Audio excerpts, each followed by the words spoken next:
Mudbone's Garage Update, February 1st, 2020. Did a little cleaning in the shop today, and I found this old tablet, laptop, whatever you want to call it.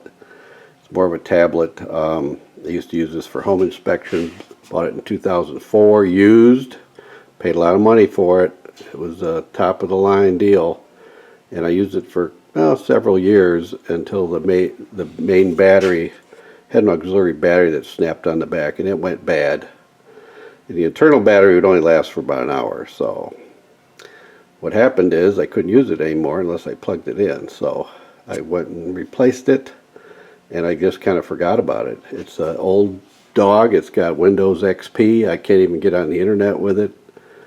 But I was going to just take it to an electronics recycling place, and I decided, hey, it'll work perfect for photos in the garage of my project. So if you got an old laptop or something that's antique, you don't need the internet and all that fancy stuff, just put it out in the garage, throw a cover over it when you're not using it. Now I don't have to run into the house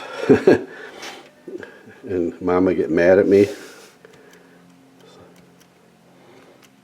And you can set it up so you can look at all the pictures, how you took it apart, and hopefully you guys that are doing restorations are taking photos, because they are worth every penny, every bit of time you take to take these photos. Because I've had my car apart for what, 12, 15 years now, and it's getting close to the time to putting this stuff back together. There's no way I'm going to remember how this goes.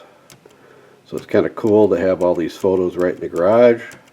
I don't have to run in and out of the house and get yelled at. And it saves a lot of time and energy, and it's quick. Before I used to run in the house and print a page, take it out to the garage. Now I can just look at it here, and I can go on my way with the project. I don't have every photo on here yet, but I've got all the main ones that I need on disassembly. So that's looking good. So I got my service manual next to it. So one more upgrade for the old garage.